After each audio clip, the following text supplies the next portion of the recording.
आज हम विरारपुर मनवेल पाड़ा में उपस्थित हैं और ये जो जगह है ये वेदांता होटल है जो किसी पहचान का मोहताज नहीं है। और आज यहाँ पर महाराष्ट्र के उप मुख्यमंत्री एकनाथ शिंदे आ रहे हैं। एकनाथ शिंदे यहाँ पर अपने पदाधिकारियों को संबोधित करने के लिए आ रहे हैं क्योंकि यह उनका आगमन आगामी मनपा चुनाव के मद्देनजर है। यह उनका आगमन काफी महत्वपूर्ण होने जा रहा है क्योंकि चुनाव सामने है और कहीं ना कहीं पार्टी के अस्तित्व को बरकरार रखने के लिए भी यह आगमन होने जा रहा है। और आपको बता दें कि पदाधिकारियों के द्वारा सारी तैयारियां हो चुकी हैं। सुरक्षा व्यवस्था यहाँ पर पूरी तरह से चाक चौबंद है। आप देख रहे हो कि लगातार लोग आ रहे हैं और जल्दी से जल्दी अपना स्थान ग्रहण करना चाहते हैं क्योंकि जैसे जैसे समय नजदीक आएगा एकनाथ शिंदे जी यहाँ पे पहुंचेंगे, काफी भीड़ हो जाएगी और उस दौरान कोई अव्यवस्था न हो उस सब का भी यहाँ पे सारा इंतजाम किया गया है। और वही अब देखना यह होगा कि जिस तरह से शिवसेना शिंदे गठ के तमाम पदाधिकारी कार्यकर्ता यहाँ पे मौजूद है, सबके हौसले बढ़े हुए हैं। ये जो तमाम परिस्थितियां हैं ये कहीं ना कहीं एकनाथ शिंदे के गठ के तमाम जो शिव सैनिक यहाँ पे मौजूद है उनके लिए सकारात्मक है।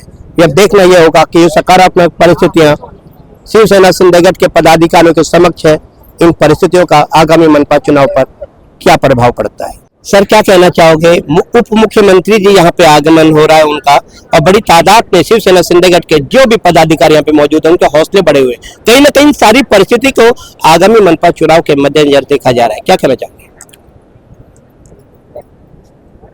शिवसेना पार्टी के हमारे मुख्य नेता और महाराष्ट्र राज्य के उप मुख्यमंत्री आदरणीय एकनाथ जी शिंदे साहब का आज वसई विरार क्षेत्र में दौरा है इलेक्शन के माध्यम से। और उन्होंने कहा था कि कम से कम 1000 कार्यकर्ता रहेगा तो मैं मीटिंग लूंगा, उतना ही। तो हमने 1000 की कैपेसिटी का हॉल बुक किया, वही सबसे प्लानिंग किया। लेकिन उनके ऊपर ये वसई विरार का जनता का विशेष था, लाड़की बहनों का इतना प्रेम है, विश्वास है कि अभी आप देख रहे हो कि वहाँ पे 1000 का हॉल पूरा पैक हो गया है तो नीचे कम से 2-2.5 हजार पब्लिक नीचे है, बहुत ज़्यादा लड़की बहना भी नीचे है। तो ये विश्वास के माध्यम से यहाँ पे सब कार्यकर्ता और जनता आई है। सर आगामी मनपा चुनाव जो होने जा रहे हैं किसी भी पार्टी के लिए बड़ी अहमियत रखते हैं।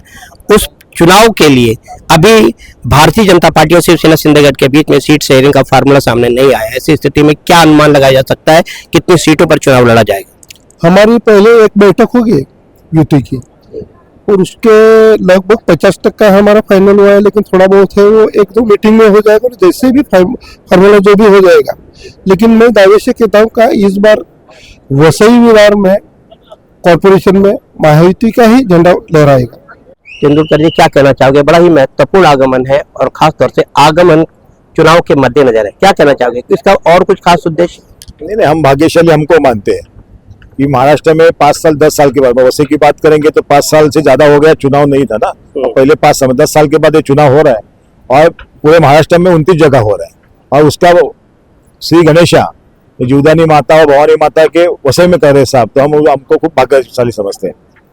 आगामी मनपा चुनाव पर इस परिस्थिति का कुछ प्रभाव पड़ेगा क्योंकि कहीं न कहीं देखा जा रहा है उनके आगमन से उत्साह काफी बढ़ रहा है पदाधिकारियों पे।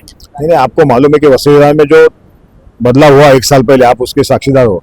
तो तभी सीएम कौन थे इधर, आज 40-45 साल किसकी राजवटी और जो तब बदली हो गया। ये सीएम साहब ये लाड़की बहना हो, तीर्थ योजना हो या वसई विरार के लिए जो भी उन्होंने किया है, पानी जैसी समस्या, हर चुनाव पानी के ऊपर जीतते थे ना जो पहले कोई थे, और शिंदे साहब ने दिवाली को अपने लाड़की बहना को पानी दे दिया।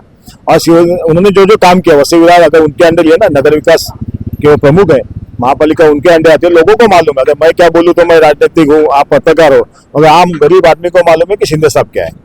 आगामी वसई विरार शहर महानगर पालिका का चुनाव किन किन रणनीति और मुद्दों पर लड़ा जाएगा। नहीं, हमने काम किया और सामने है। यूट्यूब पे आजकल 5000 रुपए से आपने किसी बंदे को रखा तो अभी मैं खड़ा हूँ, 5000 रुपए दिया तो बंदा दिखाएगा कि नीलेश तेंदुलकर जैसा वैसे में कोई बंदा नहीं है। मगर जो जिसके घर पे फर्स्ट फ्लोर पे पानी जाता है उनको स्कूल का प्रावधान नहीं है, मैदान नहीं है। लोगों को क्या, ये जो वसई विरार में जनता आई है, पूरे आशिया खंड की अगर बात करेंगे तो सबसे सस्ता मकान कहाँ मिलता है, वसई विरार। इसलिए लोग आते हैं, उनको ऐसा लगता है कि मैं कहाँ पे आ गया हूँ। तो उनके जीवन में जो तबादला होने वाला है उनके लिए जो कहना है, तो हमें बिल्डर या कोई ऐसा कोई माफिया को नगर सेवक नहीं बनाना है। जो जमीन से जुड़े हुए कार्यकर्ता है उनको चुन के लाना है और इसके लिए यह बहुत महत्वपूर्ण लड़ाई है। कितनी सीटों पर लगभग चुनाव लड़ा जा सकता है? नहीं, सबसे पहली बात यह है कि महायुति का महापौर बनेगा।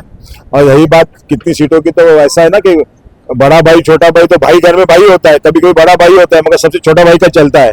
वो तो खानदान की रिवाज है, तो हम बड़े भाई छोटे भाई ने खाई के खानदान है, तो उसमें कोई बड़ी बात नहीं हो।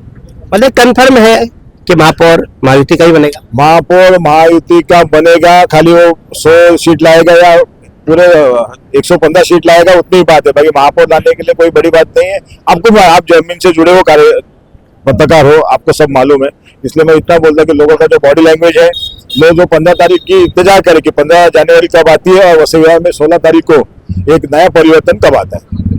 तमाम तो उपस्थित पदाधिकारियों के हौसले बढ़े हुए हैं, खास तौर से उप मुख्यमंत्री के आगमन का सब यहाँ पे इंतजार कर रहे हैं। और उन्होंने खुल करके कहा है कि मनपा चुनाव के मद्देनजर जीत हमारी होगी और महापौर महायुति का ही होगा।